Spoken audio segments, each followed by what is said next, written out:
ಕನಸುಗಳಿಗೋಸ್ಕರ next ಇನ್ನೇನ್ ಹೊಸ ಯೋಜನೆ ರೂಪಿಸ್ಕೊಂಡಿದ್ದೀರಾ ಮೇಡಮ್ ಮುಂದಕ್ಕೆ? ನನಗೆ ಇವಾಗ ನಮ್ಮ ತೋಟದಲ್ಲಿ ಒಳ್ಳೆ ಫಾರ್ಮ್ ಮಾಡಿದೀನಿ ಮೇಡಮ್. 13.5 ಎಕರೆ ಜಮೀನ್ ಐತೆ. ಅಲ್ಲಿ ಫಾರ್ಮ್ ಹೌಸ್, ನೀವು ಅಲ್ಲೊಂದ್ಸಲಿ ಬಂದು ಇಂಟರ್ವ್ಯೂ ಮತ್ತೆ ಅಲ್ಲಿ ಇದು ನೋಡ್ರಿ, ಕೃಷಿ ಹೊಂಡ ಐತೆ. ಹತ್ರ ಇದೆಯಾ ಸರ್? ಮುಳ್ಬಾಗ್ಲು ಅಂದ್ರೆ ಒಂದಿನ ಆಗೋಗುತ್ತೆ. ಮುಳ್ಬಾಗ್ಲು ದೋಸೆ ಫೇಮಸ್, ತಿನ್ನೋಣ ಬರ್ರಿ, ತಿನ್ಕೊಂಡು ಅಲ್ಲೊಂದು ಇಂಟರ್ವ್ಯೂ ಐತ್ರಿ. ಯಾಕೆ ಹೇಳ್ತೀನಿ ಅಂದ್ರೆ, ಇತ್ತೀಚಿನ ಕಾಲದಲ್ಲಿ ನಮ್ಮ ರೈತರಿಗೆ ಏನಾಗ್ಬಿಟ್ಟಿದೆ ಅಂದ್ರೆ, ಬೆಳೆ ಯಾವ ಬೆಳೆ ಯಾವ ಟೈಮ್ಗೆ ಅನ್ನೋದು. ಯಾಕಂತಂದ್ರೆ ಅತಿವೃಷ್ಟಿ ಅನಾವೃಷ್ಟಿ. ಒಂದ್ಸಲಿ ಬೆಳೆ ಬಂದಿರ್ತದೆ, ರೇಟ್ ಇರಲ್ಲ. ಇನ್ನೊಂದ್ಸಲಿ ರೇಟ್ ಇರ್ತದೆ, ಬೆಳೆ ಕಮ್ಮಿ ಇರ್ತದೆ. ಎಜುಕೇಶನ್ ತುಂಬಾ ಇಂಪಾರ್ಟೆಂಟ್. ಬಟ್ ಎಜುಕೇಶನ್ ಇಂದಾನೆ ಬದುಕಬೇಕಂತಿಲ್ಲ. ನಾನು ಹೋಗಿದ್ದ ಹತ್ರ ಎಲ್ಲ ಹೇಳ್ತಾ ಇರ್ತೀನಿ, education is A information, education is not A life.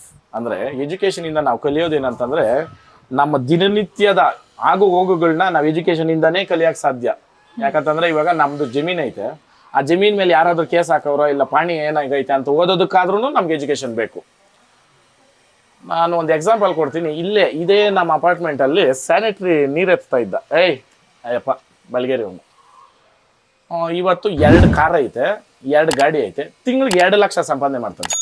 ಆತನ ಎಜುಕೇಶನ್ 10ನೇ ಕ್ಲಾಸು. ಇವತ್ತು ಯಾವ ಇಂಜಿನಿಯರ್ನು ಆತನ ಮುಂದೆ ಇಲ್ಲ ನನ್ನ ಲೆಕ್ಕದಲ್ಲಿ. 1 ಲಕ್ಷ ಸಂಪಾದನೆ ಮಾಡ್ಬೇಕಾದ್ರೆ ಡ್ರೆಸ್ ಕೋಡು, ಮ್ಯಾನೇಜರು, ಬಾಸು, ಟೈಮಿಂಗ್ಸು, ಶನಿವಾರ ಭಾನುವಾರ ಬಂದ್ರೆ ಸ್ಟ್ರೆಸ್ಕ ಬಾರ್ಕ ಬಿಲ್ಲು, ಅರ್ಥ ಮಾಡ್ರಿ. ಇವ್ರದ್ದು ಹಂಗಿಲ್ಲ. ಬೆಳಿಗ್ಗೆ 10 ಗಂಟೆಗೆ ಫೋನ್ ಹಾಕ್ತಾರೆ, ಸರ್ ಸ್ಯಾನಿಟರಿ ತುಂಬಿಟ್ಟೈತೆ ಅಂತ. ಬರ್ತೀನಿ, ಹೆಂಗೆ ರಿಯಾಕ್ಷನ್? ಬರ್ತೀನಿ, ನಾನ್ ಬೇಕು ಅಂದ್ರೆ ನೀವು ವೆಯ್ಟ್ ಮಾಡಿ ಅಷ್ಟೇ. 3 ಗಂಟೆಗೆ ಬರ್ತಾನೆ, ನಾನು ಎತ್ತೋದು ಇಷ್ಟೇನೆ, ಆಯ್ತು ಸರ್ ಎತ್ಕೊಂಡೋಗ್ರಿ. ಹಂಗೆ ನಾವು ಮಾಡೋ ಕೆಲ್ಸದ ಮೇಲೆ ಇರ್ಬೇಕು ಗೌರವ. ಅದೇನು ನಾಚಿಕೆ ಪಡೋ ಕೆಲಸ ಅಲ್ಲ, ಅರ್ಥ ಮಾಡ್ರಿ. ನಾವು ಮಾಡೋ ಕೆಲಸದ ಮೇಲೆ ನಾವು ಪ್ರೀತಿ ಇದ್ರೆ ಅದು 100% ನಮ್ಗೆ ಸಕ್ಸಸ್ ಕೊಟ್ಟೆ ಕೊಡುತ್ತೆ. ಎಕ್ಸಾಂಪಲ್ ಮೇಡಮ್, ನಾನು ಸ್ಟಾರ್ಟಿಂಗ್ ಹಳ್ಳಿ ಕಾರು ದನ ಅಂತಂದಾಗ, ಈ ಎತ್ತು ದನ ಅಂತಂದಾಗ ನಗದ್ರು, ಇವನು ಯಾರೋ ಹುಚ್ಚು, ಇವನು ಈ ಕಾಲದಲ್ಲಿ ಈ ವಯಸ್ಸಲ್ಲಿ ಈ ದಾರ ಹೇಳ್ತಾವನೆ ಅಂತ ಅಂದ್ಬಿಟ್ಟು ನನಗೆ ಅವತ್ತೇ ಒಂದು ಇತ್ತು, ಇದು ಒಂದಿನ ಇದು ರೀಚ್ ಆಗೇ ಆಗುತ್ತೆ ಅಂತ. ಬಟ್ ಈ ಮಟ್ಟಕ್ಕೆ ರೀಚ್ ಆಗುತ್ತೆ ಅಂತ ದೇವರನ್ನೇ ನನ್ನ ಕನಸಲ್ಲೂ ಇರಲಿಲ್ಲ. ಏನೋ ಒಂದು ಮಟ್ಟಕ್ಕೆ ಇರ್ತೈತೆ ಅನ್ಕೊಂಡೆ. ಭಗವಂತನ ಅದೇನೋ ಯೋಚನೆಗೆ ಮೀರಿದ್ದು ಅಂತ ಹೇಳ್ತಾರಲ್ಲ, ಹಂಗೆ ಕೊಟ್ಬಿಟ್ಟ ಮೇಡಮ್ ಈ ವಿಚಾರದಲ್ಲಿ ಮಾತ್ರ. ಆಮೇಲೆ ಕೆಲವೊಬ್ಬರಿಗೆ ಇವ್ರು ಹೇಳೋದು, ನಮ್ಮನ್ನ ಮರೆ ಮಾಚ್ಬಿಟ್ಟ. ನಾನು ಯಾರನ್ನೂ ಮರೆ ಮಾಚಿಲ್ಲ, ಯಾರನ್ನೂ ನಾನು ಹಿಂದಕ್ಕಿಕ್ಕಿಲ್ಲ. ನನ್ನ ಕಷ್ಟ ನಾನು ಬೀಳ್ತಾ ಇದ್ದೀನಿ, ನೀನು ಬೀಳು. ನಾನು ಹೇಳೋದು ಅರ್ಥ ಮಾಡಿ ಮೇಡಮ್. ಮರೆ ಮಾಚೋದು ಅಂತಂದ್ರೆ ಅದೇನಂತೀರ, ನಿಮ್ಮನ್ನ ನಾನು ಕೊಲ್ಯಾಪ್ಸ್ ಮಾಡಿ ನಾನು ಬರಬೇಕು ಅಂತ ನಾನು ಯಾರನ್ನೂ ಮಾಡಿಲ್ಲ. ಅದನ್ನ ನಾನು ಹೆಮ್ಮೆಯಿಂದ ಹೇಳ್ಕೊಂತೀನಿ ನಾನು. ಓಕೆ ಸರ್, ವರ್ತು ಸರ್ಗೂ ಚಿನ್ನಕ್ಕೂ ಹೇಗೆ ಅವಿನಾವ ಭಾವ ಸಂಬಂಧ? ಮೇಡಮ್, ನಾನು ಚಿಕ್ಕ ವಯಸ್ಸಿಂದ ನಾವು ಒಟ್ಟು ಕುಟುಂಬ. ನಮ್ಮ ಅಜ್ಜಿ ಹೇಳ್ದಲ್ಲ ನಿಮ್ಗೆ, ತುಂಬಾ ಚೆನ್ನಾಗಿ ನನ್ನ ಸಾಕಿದ್ರು. ಆವಾಗ ಒಡವೆ ಹಾಕಿದ್ರು. ಅದಾದ್ಮೇಲೆ ಒಂದಷ್ಟು ದಿನ ನಮ್ಮ ಅಜ್ಜಿ ನಮ್ಮ ತಾತ ಎಲ್ಲ ತೀರ್ಕೊಂಡ್ಮೇಲೆ ನಾನು ಸ್ವಲ್ಪ ಆ ದಿನಗಳು ನನಗೆ ಸ್ವಲ್ಪ ಕಷ್ಟನೇ. ಆ ದಿನಗಳನ್ನ ಅದು ಯೋಚನೆ ಮಾಡ್ರೆ ಒಂಥರ ದುಃಖ ಆಗ್ತದೆ ಆ ದಿನಗಳನ್ನ. ಯಾಕಂತಂದ್ರೆ ನಮ್ಮ ವೆಲ್ವಿಷರ್ಸು ನಮ್ಮನ್ನ ತುಂಬಾ ಇಷ್ಟಪಡೋರು ಇಲ್ಲ ಅಂತಂದವಾಗ ಆ ಕಷ್ಟ ಅದನ್ನ ಫಿಲ್ ಮಾಡೋಕ್ಕಾಗಲ್ಲ ಬೇರೆಯವರಿಂದ. ಆ ಟೈಮಲ್ಲಿ ಲೋನ್ಲಿನೆಸ್ ಇರ್ಬೋದು, ಒಂಥರ ಎಲ್ಲೋ ನಾನು ನಮ್ಮ ತಾಯಿ ಒಬ್ಬಂಟಿನೇನೋ ಅನ್ನೋ ಥರ. ಆಮೇಲೆ ನಮ್ಮ ಅಜ್ಜಿ ಇದಾರಲ್ಲ, ನಮ್ಮ ಅಮ್ಮ ಅವ್ರ ಅಮ್ಮ, ನಮ್ಮ ಮನೆನೇ ಹುಟ್ಟಿದ ಮನೆ, ಅವರು ತುಂಬಾ ಸಪೋರ್ಟ್ ನಮಗೆ. ಇವಾಗೂ ಇಲ್ಲೇ ಇದ್ದಾರೆ ನಮ್ಮ ಮನೆಯಲ್ಲಿ, ಇಲ್ಲೂ ಇರ್ತಾರೆ, ನಮ್ಮ ಮಾವನವ್ರ ಮನೆಯಲ್ಲೆಲ್ಲ ಇರ್ತಾರೆ. ಆ ದಿನಗಳ ನೆನೆಸ್ಕೊಂಡ್ರೆ ನಾನು ಅದನ್ನೇ ನನಗೆ ತುಂಬ ದುಃಖ ಆಗೋದೇನೋ. ನಮ್ಮ ಅಜ್ಜಿ ತಾತಗಾನ ಇದ್ಬಿಟ್ಟಿದ್ರೆ ಮೇಡಮ್, ಅದು ಎಷ್ಟು ಖುಷಿ ಪಡ್ತಾ ಇದ್ರು ಅದು ಹೇಳಕ್ ಸಾಧ್ಯ ಇಲ್ಲ. ಒಂದು ಸಮುದ್ರ ಲೆಕ್ಕದಾಗ. ಆಮೇಲೆ ಈ ಸಮುದ್ರ ಅಂದಿದ ತಕ್ಷಣ ನನಗೆ ನೆನಪಾಗೋದೇನಂದ್ರೆ, ಸುದೀಪ್ ಸರ್ ಒಂದು ಇಂಟ್ ಕೊಡ್ತಾರೆ ನನಗೆ, ಹೊರ್ತೂರವ್ರೆ ನೀವು ಹೊರಗಡೆ ಹೋಗ್ರಿ, ನಿಮ್ಮ ಜನ ಸಮುದ್ರ ರೀ, ಒಂದು ಸಮುದ್ರ ಎಷ್ಟು ಹಂಗಿರ್ತಾರೆ ನಿಮ್ಗೆ ಜನ ಅಂದರು. ಮೇಡಮ್ ಪುಣ್ಯಾತ್ಮನಿ ಯಾವ ಬಾಯಲ್ಲಿ ಹೇಳಿದ್ರು ಇವತ್ತು ಅದು ನಡೆದು ಬಿಡ್ತದು. ಆಮೇಲೆ ಇನ್ನೊಂದು ತುಕಾಲಿ ಒಂದು ಮಾತು ಹೇಳ್ದ, ನಿಂತ್ರೆ ಚರಿತ್ರೆ ಹೋದ್ರೆ ಜಾತ್ರೆ ಅಂದ. ಅದು ನಡೆದು ಬಿಡ್ತು. ಹೋಗಿದ್ದ ಹತ್ರ ಎಲ್ಲ ಜನ. ಅದು ಅದೇನೋ ಕೆಲವೊಂದು ಮಾತುಗಳು ಮನಸ್ಸಿಂದ ಈ ಅಶ್ವಿನಿ ದೇವತೆಗಳ ಅಸ್ತು ಅನ್ನೋ ಟೈಮ್ ಕೇಳ್ಬಿಟ್ರೆ ಅದಾಗ್ಬಿಡ್ತದೆ. ಅದನ್ನ ನಾನು ಹೇಳ್ತೀನಿ. ಆಮೇಲೆ ದಯವಿಟ್ಟು ಯಾರ ಮನೇನೋ ಹಾಳು ಮಾಡೋ ಮಾತುಗಳು ಹೇಳ್ಕೊಂಡು ಶಾಪಗ್ಲಿಕ್ಕೆ ಬೇಡ್ರಿ, ಅದು ನಿಮಗೆ ತಟ್ಟೋದದು. ಅದಂತೂ 100%. ನಾನು ಇವತ್ತುವರೆಗೂ ಮೇಡಮ್, ನೀವು ಅನ್ಕೊಂಡಿರ್ಬೋದು ನನಗೆ ಆಗದಿರೋ ಇರೋರು ಇವತ್ತು ಎಷ್ಟೋ ಜನ ಅವರಲ್ಲ, ಅವ್ರು ಹಾಳಾಗಿ ಹೋಗ್ಲಿ ಅಂತ ನನ್ನ ಮನಸ್ಸಲ್ಲೂ ಕೂಡ ನಾನು ಅನ್ಕೊಂಡಿಲ್ಲ. ದೇವ್ರು ಸತ್ವಾಗ್ಲಿ ಇದಂತೂ ಆ ಬಸಪ್ಪನ ಹಿಡ್ಕೊಂಡು ಹೇಳ್ತೀನಿ ನಾನು, ಅವ್ರು ಹೋಗ್ಬಿಡ್ಲಿ ಅಂತ ನಾನು ಬಯಸಲ್ಲ. ಯಾಕೆ ಈ ಬುದ್ಧಿ ಕೊಟ್ಟ ಇವ್ರ ಭಗವಂತ ಅಂತ ನಾನು ಅನ್ಕೊಳೋದು. ಹತ್ರ ಬಂದು ಒಡನಾಟ ಗೊತ್ತಾದಾಗ ಅವರು ಸರಿ ಹೋಗ್ತಾರೆ ಅಲ್ಲ. ಅಂದ್ರೆ ಮೇಡಮ್ ಹೆಂಗಾಗುತ್ತೆ ಅಂದ್ರೆ ಮೇಡಮ್, ಒಂದು ಸಲ ಒಬ್ಬರ ಮೇಲೆ ನಾವು ಒಂದು ಗೌರವ ಇಟ್ಟಿರ್ತೀವಿ, ಅದು ಒಂದು ಸಲ ಪುಳ್ಕಾಗೋಯ್ತು ಅಂದ್ಮೇಲೆ ಮೇಡಮ್ ಮತ್ತೆ ಅದೇ ತರ ಬರಲ್ಲ ಅದು. ಯಾಕಂತಂದ್ರೆ ಇವಾಗ ನೀವು ಕೂತು ಹಿಂಗೆ ಮಾತಾಡಿದ್ದೀರಿ, ಇವಾಗ ನಿಮ್ಮ ಮೇಲೆ ನನಗೊಂದು ರೆಸ್ಪೆಕ್ಟ್ ಐತೆ, ನಮ್ಮ ಮೇಲೆ ನಿಮ್ಗೊಂದು ಐತೆ. ನಾನು ಎಲ್ಲೋ ಒಂಥರ ನಿಮ್ಮ ಕ್ಯಾರೆಕ್ಟರ್ ಬಗ್ಗೆ ಇರ್ಬೋದು, ನಿಮ್ಮ ಪ್ರೊಫೆಷನ್ ಬಗ್ಗೆ ನಾನು ಚೀಪಾಗಿ ಮಾತಾಡ್ಬಿಟ್ಟು ನಿಮ್ಗೆ ಎಷ್ಟು ಅರ್ಥ ಆಗುತ್ತೆ, ಅರ್ಥ ಮಾಡ್ಕೊಳ್ಬೇಕು. ಅಯ್ಯೋ ಯಾಕೆ ಈ ಥರ ಮಾತಾಡಿದ್ರು, ಏನು ಸಂಬಂಧ ಇಲ್ದಿರ ಇರೋದಲ್ಲ ಇದು ಅಂತ ಅಲ್ವಾ ಮೇಡಮ್? ಇವಾಗ ನಾನು ಹೇಳೋದು ಒಂದೇನೇನೆ, ನಿಮ್ಮ ಪ್ರೊಫೆಷನ್ನ ಕ್ವಶನ್ ಮಾಡೋ ಅಧಿಕಾರ ನನಗಿಲ್ಲ. ಹಾಗೆ ನಿಮ್ಮ ವೈಯಕ್ತಿಕ ಜೀವನವನ್ನ ಕೇಳೋ ಅಂಥದ್ದು. ಹೌದು, ಇವಾಗ ಸುಮಾರು ಜನ ನನ್ನ ಮೀಡಿಯಾದವರು ಕೇಳಿದ್ರು, ನಾನು ಒಂದೇ ಹೇಳಿದ್ರು, ಕೇಳೋ ಅಧಿಕಾರ ನಿಮ್ಗೆ ಎಷ್ಟಿದೆಯೋ ಅದ್ರ ಉತ್ತರ ಕೊಡ್ದಿರೇ ಇರೋ ಅಷ್ಟು ಅಧಿಕಾರ ನನಗೂ ಇದೆ. ಸಿಂಪಲ್. ಇಲ್ಲಿ ಕೆಲವರು ಯಾವಕ್ಕೆ ಟ್ರಿಗರ್ ಆಗ್ತಾರೆ ಅನ್ನೋದು ನನಗೆ ಗೊತ್ತಾಗ್ತಾ ಇಲ್ಲ. ದಯವಿಟ್ಟು ಇಗ್ನೋರ್ ಅನ್ನೋ ಪದನ ನಿಮ್ಮ ಜೀವನದಲ್ಲಿ ಬಳಕೆ ಮಾಡ್ರಿ. ಯಾಕಂತಂದ್ರೆ ಕೇಳೋ ಪ್ರಶ್ನೆಗೆಲ್ಲ ಉತ್ತರ ಕೊಡ್ಬೇಕನ್ನೋ ಅವಶ್ಯಕತೆನೂ ಇಲ್ಲ. ಹೌದು, ಪ್ರಶ್ನೆ ಮಾಡೋರ್ಗೆ ಎಷ್ಟು ಅಧಿಕಾರ ಆಯಿತೋ ಉತ್ತರ ಕೊಡೋನ್ಗೂ ಅಷ್ಟೇ ಅಧಿಕಾರ ಐತೆ. ಬಟ್ ಇಲ್ಲಿಗೆ ಸ್ವಲ್ಪ ಕೆಲಸ ಕೊಡ್ರಿ ಟೈಮಲ್ಲಿ, ಆ ಟೈಮಲ್ಲಿ ಇಲ್ಲಿಗೆ ಕೆಲಸ ಕೊಟ್ಬಿಡ್ತೀರ, ಇದು ಬಿಟ್ಬಿಡ್ತಾರೆ, ಇಲ್ಲಿ ಕೊಡ್ತಾರೆ. ಇಲ್ಲಿ ಕೊಟ್ಟಾಗ ಏನಾಗ್ತೈತೆ, ನಮ್ಮ ಮಾನ ಮರ್ಯಾದೆಗಳು, ನಾವು ಬದುಕಿರೋ ಬದುಕುಗಳೆಲ್ಲ ರೋಡಲ್ಲಿ ಓಡಾಡ್ತಾ ಇರ್ತದೆ. ಅದಕ್ಕೆ ಅವಕಾಶ ಕೊಡಬೇಡ್ರಿ. ಅದ್ರನ್ನ ಮೆಲ್ಲಿಗೆ ಬಚ್ಚಿಟ್ಟು ಹಾಕೊಂಡ್ಬಿಟ್ರೆ ನಮ್ಮ ಹತ್ರನೇ ಇರ್ತದೆ.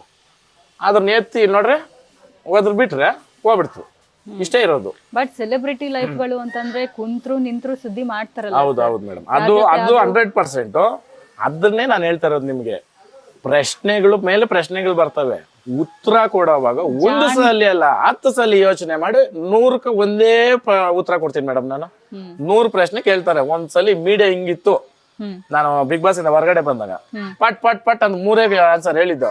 ಏನ್ ಸರ್ ನಾವ್ ಬೇರೆ ಕ್ವಶನ್ ಏನ್ ಅಂತ ಕೇಳೋದು ನಿಮ್ನೆ, ಎಲ್ಲದಕ್ಕೂ ಹೇಳ್ಬಿಟ್ರಿ ಒಂದೇ ಸಲ, ಅಷ್ಟೇ ಮುಗೀತು. ಬಟ್ ಅವಾಗ ನಿಮ್ಗೆ ಅವಾಗ ಹೊಸದು ಮೀಡಿಯಾಗೆ ಏನ್ ಕ್ವಶನ್ ಉತ್ತರ ಕೊಡ್ಬೇಕು ಎಲ್ಲಾನು ಏನ್ ಅನ್ಸುತ್ತೋ ಮನ್ಸಲ್ಲಿ ಮೇಡಮ್. ಇವತ್ತವರೆಗೂ ನಾನು ಇಂಟರ್ವ್ಯೂಗಳು ನೋಡ್ರಿ, ನಾನು ಮಾತಾಡಿರೋದು ನೋಡ್ರಿ, ಒಂದು ಲೂಸ್ ಟಾಕ್ ಆಗ್ಲಿ ಇಲ್ಲ. ನನ್ನ ಕೆಲವರು ಏನೋ ಅಂದಿದ್ರು, ಒಂದೇ ಮಾತು ನಾನು ಹೇಳಿ, ದೊಡ್ಡವರು ಕಾಲೈ ತಸ್ಮೈ ನಮಃ, ಕಾಲನೇ ತೋರಿಸ್ಬಿಡ್ತು ಅಷ್ಟೇ ನಾನು ಹೇಳೋದು. ನಾವು ಇವಾಗ ಯಾರೋ ಒಬ್ರು ನಮ್ಮನ್ನ ಟ್ರಿಗರ್ ಮಾಡಿ ಏನೋ ಒಂದು ಮಾತಂದ್ರು ಅಂತಂದ್ರೆ ನಾವು ಅದ್ರಿಗೆ ಉತ್ತರ ಕೊಡ್ಬೇಕು ಅನ್ನೋ ಅವಶ್ಯಕತೆ ಇಲ್ಲ. ಇದೆಯಾ? ಸರಿ, ಕೊಡೋಣ. ಯಾವಾಗ ಕೊಡೋಣ? ಸಮಯ ಸಂದರ್ಭ ನೋಡಿ ಕೊಡ್ಬೇಕು. ಅವ್ರು ಕೇಳಿದ ತಕ್ಷಣ ಕೊಟ್ರೆ ಅವಾಗ ಅವ್ರ ಕಾನ್ಶಿಯಸ್ನೆಸ್ ಏನೇ ಅಂತಂದ್ರೆ ನಮ್ಮನ್ನ ಅಬ್ಸರ್ವ್ ಮಾಡ್ತಾವ್ರೆ, ನಮ್ಮನ್ನ ಇದ್ ಮಾಡ್ತಾವ್ರೆ ಅಂತ. ಅವಶ್ಯಕತೆ ಇಲ್ಲ. ನೋಡಿ ಮೇಡಮ್, ಮೇಲೆ ಇರೋದು ಕೆಳಕ್ಕೆ ಬರಲೇಬೇಕು, ಕೆಳಗೆ ಇರೋದ್ ಮೇಲಕ್ಕೆ ಹೋಗ್ಲೇಬೇಕು. ಚಕ್ರ ತಿರ್ಗಿದ್ರೇನೆ ಬಂಡಿ ಮುಂದಕ್ಕೆ ಹೋಗೋದು ಅಲ್ವಾ? ಅದು ಇವಾಗ ನಾವು ಕೆಳಗೆ ಇದ್ದೀರಿ ಅಂತ ತಿಳ್ಕೊಳ್ರಿ, ಅವ್ರ ಮೇಲೆ ಅವ್ರೆ, ನೀನ್ ಬರ್ತೀಯಲ್ಲ ಕೆಳಗೆ ಅಷ್ಟೇ. ಯಾಕೆ? ಅದಕ್ಕೇನು ಕಾಲೈ ತಸ್ಮೈ ನಮಃ ಅಂತಂದ್ರೆ ಕೆಲವೊಂದು ಟೈಮಲ್ಲಿ ಕಾಲನೇ ಉತ್ತರ ಕೊಡುತ್ತೆ, ಕೆಲವೊಂದು ಟೈಮಲ್ಲಿ ಮಾತ್ರ ನಾವು ಉತ್ತರ ಕೊಡಬೇಕು. ನಾವು ಕೆಲವರು ಏನು ಮಾಡ್ತಾವ್ರೆ ಅಂದರೆ ಇವಾಗ ಈ ಕ್ಯಾಮ್ರಾ, ಈ ಮೈಕು, ಈ ಥರ ಆ್ಯಂಕರ್ ಬಂದ್ಬಿಟ್ರೆ ಅದು ಎಲ್ಲೋ ಹೋಗ್ಬಿಡ್ತೈತೆ. ರೈಲುಗಳು ಎಷ್ಟು ಹೋಗ್ತಾವೋ, ಫ್ಲೈಟ್ಗಳು ಎಷ್ಟು ಹೋಗ್ತಾವೋ ಅವ್ರ ಮುಂದೆ ಗೊತ್ತಿಲ್ಲ. ಅಂದ್ರೆ ಮಾತುಗಳಲ್ಲಿ ಬಂದ್ಬಿಡ್ತಾವ ಸರ್, ಹೀಗೆ ಬಂದಿರ್ತಾರೆ, ಹೋಗಿದ್ದಾರೆ ನಿಮ್ಮ ಮನೆ ಹತ್ರ. ಅದು ಮಾಮೂಲಿ. ಅಂದ್ರೆ ಇಲ್ಲಿ ನಮ್ ಜನಕ್ಕೆಲ್ಲ ರೂಢಿ ಆಗ್ಬಿಟ್ಟೈತೆ, ಹಿಂಗೆ ಬರ್ತಾ ಇರ್ತಾರೆ, ಇಂಟರ್ವ್ಯೂ ಮಾಡ್ತಾ ಇರ್ತಾರೆ. ಬೇರೆ ಸುದ್ದಿ ಯಾವ ತರ ಹೋಗುತ್ತೆ ಅಲ್ಲ, ನಾನು ಹೇಳ್ತಾ ಇರೋದು ಕೆಲವೊಬ್ರು ಅವರು ಈ ಕ್ಯಾಮ್ರಾ ಇದು ನೋಡಿದ ತಕ್ಷಣ ಅವ್ರು ಕೂಡ ಇಂಟರ್ವ್ಯೂಗಳು ನಾನು ಹೇಳೋದು ಮೇಡಮ್. ಇವಾಗ ಯಾರೋ ಒಬ್ರು ಕೇಳ್ತಾರೆ ಅಂತ ತಿಳ್ಕೊಳ್ರಿ. ಇವಾಗ ಏನಂತ ಒಂದು ಎಕ್ಸಾಂಪಲ್ ಏನೋ, ಇವಾಗ ನಮ್ಮ ಮಧು ದೇಯ್ಕೊಳ್ಳಿ, ನಮ್ಮ ಸ್ನೇಹಿತ ಮಧು ಬಗ್ಗೆ ಹೇಳ್ರಿ. ಅವಶ್ಯಕತೆ ಐತಾ ಮಧು ಬಗ್ಗೆ ನಾನು ಇಲ್ಲಿ ಹೇಳಕ್ಕ? ಒಳ್ಳೇದು ಹೇಳೋಣ ಬೇಕಾಗಿದ್ರೆ 1-2 ಮಾತು. ಏನಪ್ಪ, ನಮ್ಮ ಜೊತೆಗಾರನು ಚೆನ್ನಾಗಿ ಬೆಳೀಲಿ ಇರ್ಲಿ ಅಂತ. ಅವನು ನೋವುಗಳನ್ನ, ಅವನು ಪಟ್ಟಿರೋ ಕಷ್ಟಗಳನ್ನ ನಾನು ಇಲ್ಲಿ ಬಂದು ಟೀಕೆ ಮಾಡಕ್ ನಾನು ಯಾರು ಮೇಡಮ್? ನನಗೇನು ಅಧಿಕಾರ ಐತೆ ಅದು ಅಲ್ವಾ? ಅಟ್ಲೀಸ್ಟು ಜನಕ್ಕೆ ಬೇಡ, ನೀನ್ ಆತ್ಮಕನ ನೀನ್ ನ್ಯಾರವಾಗಿ ಬದುಕಿದ್ಮೇಲೆ ಆ ಬದುಕಿ ಏನು ಪ್ರಯೋಜನ? 100 ವರ್ಷ ನಿಂದನೆ ಮಾಡ್ಕೊಂಡು ಬದುಕೋಕನ 100 ವರ್ಷ, 1 ವರ್ಷ ರಾಜನಾಗಿ ನಿಯತ್ತಾಗಿ ಬದುಕು. ಅದು ಯಾವಾಗೂ ಇತಿಹಾಸ ಪುಟದಲ್ಲಿ ಇರ್ತದೆ. ಇವತ್ತವರೆಗೂ ನಾವು ಪೂಜೆ ಮಾಡೋದು ನೊಂದಿರೋರ್ಕ, ನೋವು ಪಡ್ಕೊಂಡಿರೋರ್ಕ, ನೋವು ಕೊಟ್ಟಿರೋರ್ಕಲ್ಲ. ಅರ್ಥ ಆಯ್ತಾ? ಈ ಸಮಾಜದಲ್ಲಿ ನೋವು ಕೊಡೋರು, ನಿಂದನೆ ಮಾಡೋರು ನೀವು ಅಲ್ಲೇ ಇರ್ತೀರ. ನಿಂದನೆಗೆ ಒಳಗಾದವ್ರೇನೆ ಮೇಲ್ಕೋತಾ ಇರ್ತಾನೆ, ಭಗವಂತನ ಎತ್ತಾ ಇರ್ತಾನೆ. ಯಾಕಂತಂದ್ರೆ ಕಷ್ಟ ನೋಡ್ತಾ ಇರ್ತೀರಲ್ಲ ನಾವು. ಕಷ್ಟ ಬಿದ್ದವನು ಸುಖ ಬಂದವಾಗ ಸಸ್ಟೇನ್ ಮಾಡ್ತಾನೆ. ಸುಖದಲ್ಲೇ ಇದು ಒಂದೇ ಸಲ ಕಷ್ಟ ಬಂತಂದ್ರೆ ಸೋತೋತಾನೆ, ತಡ್ಕೊಳೋ ಶಕ್ತಿ ಇಲ್ಲ ಅಲ್ಲ. ಇವಾಗ ನಾವು ಬಂಡಿಯಾಗಿ ಹೋಗಿರೋದು ಕಾಣಿಸ್ತಾ ಇದೆ ಸರ್ ಈ ಇಂಟರ್ವ್ಯೂ ಪೂರ್ತಿ. ಆ ಮಾತಲ್ಲಿ ಎಷ್ಟು ನೋವಿದೆ, ಎಷ್ಟು ಕಷ್ಟದಿಂದ ಬಂದಿರ, ಮತ್ತೆ ಎಷ್ಟು ನೋವು ನಿಂದನೆ ಮಾತು ಕೇಳಿದಿರ, ಎಷ್ಟು ಗಟ್ಟಿ ಆಗಿದೆ. ಹೌದು ಮೇಡಮ್. ಆಮೇಲೆ ಮೇಡಮ್ ಎಲ್ರಿಗೂ ನಾನು ಹೇಳೋದೊಂದು ಆನ್ ಸ್ಪಾಟ್ ಕೊಡ್ಬೇಕು. ಏನ ಅಂತ ಹೇಳಿದ್ರೆ ಹಿಂಗಿರ್ಬೇಕು ಉತ್ತರ. ಯೋಚನೆ ಮಾಡಿ ಮಾತಾಡ್ತಾರೆ ನೋಡ್ರಿ, ರಾಗ ಹೇಳ್ಕೊಂಡು ಅಲ್ಲಿ ಅರ್ಥ ಮಾಡ್ಕೊಂಡ್ಬಿಡ್ಬೇಕು ಇದು 7 ಮೀನ್ರಿಗ್ಲಿ ಇವ್ರು ಅಂತ. ದೇವ್ರನ್ನೇ ಯೋಚನೆ ಮಾಡವ್ರೆ ಅಂದ್ರೆ ಅವರು ಇಲ್ಲಿಕ ಕನೆಕ್ಟ್ ಮಾಡ್ತಾ ಇರ್ತಾರೆ. ಈ ಇದಕ್ಕೆ ಏನ್ ಕೊಡ್ಬೇಕು ಹಿಂಗೆ ಇರೋದು ಇಂಟರ್ವ್ಯೂಗಳು ನೋಡ್ರಿ ಕೆಲವರು ಅವ್ರ ಮೈಂಡಲ್ಲಿ ಓಡ್ತಾ ಇರ್ತದೆ ಅಲ್ಲಿ ಒಳಗೆ, ಆವಾಗ ಕೊಡೋದು.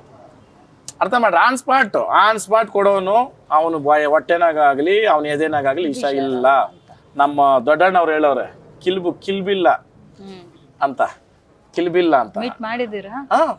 ನಾವವರು ಒಂದೇ ಸ್ಟೇಜ್ ಅಲ್ಲಿ ಅವ್ರ ಜೊತೆ ಊಟ ಮಾಡಿದೀನಿ. ತುಂಬಾ ಜೆನ್ಯೂನ್ ಪರ್ಸನ್, ಹಿರೀಕರು. ಅಂದ್ರೆ ನಂಗೆ ಅದೇ ಖುಷಿ ಮೇಡಮ್. ನಾನು ಟಿವಿನಲ್ಲಿ ನೋಡಿದವ್ರ ಜೊತೆ ಎಲ್ಲ ಹೋಗಿ ನಾನು ಬಿಗ್ ಬಾಸ್ ಬರೋ ಮುಂಚೆ ಏನಾದ್ರು ಒಡನಾಟ ಇತ್ತಾ ಚಿತ್ರರಂಗದ ಅವ್ರ ಜೊತೆ? ಏನಾದ್ರು ಅಂದ್ರೆ ಸ್ಟೇಜ್ ಫಂಕ್ಷನ್ಗಳಲ್ಲಿ ಸೀರಿಯಲ್ ಆಕ್ಟರ್ಸ್ ಇವ್ರನ್ನೆಲ್ಲ ಮೀಟ್ ಆಗ್ತಾ ಇದೆ, ಯಾಕಂದ್ರೆ ಕಾಲೇಜ್ ಫಂಕ್ಷನ್ಗಳಿಗೆ ಹೋಗ್ತಾ ಇದೆ ಅಲ್ಲ ಮೇಡಮ್ ಅಲ್ಲಿ.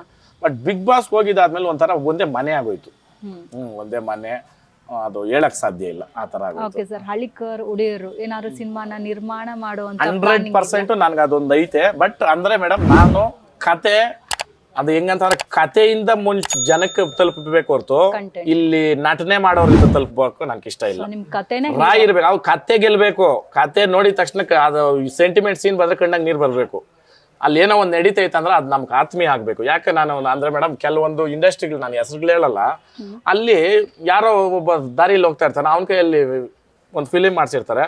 ಬಟ್ ಆ ಫಿಲಿಮ್ ಫ್ಯಾನ್ ಆಗಿ ಹೋಗಿರ್ತೀವಿ ನಾವು. ಆ ನೋಡ್ತಾ ನೋಡ್ತಾ ನೋಡ್ತಾ ನೋಡ್ತಾ ಏನ್ ಕತೆ, ಅದು ನಿಜಾಂಶ, ಅದು ಹೇಳಕ್ ಸಾಧ್ಯ ಇಲ್ಲ. ನಮ್ಮ ಲೈಫ್ ಸ್ಟೋರಿಗಳು ಅದರಲ್ಲಿ ಇನ್ಕ್ಲೂಡ್ ಇರ್ತದೆ.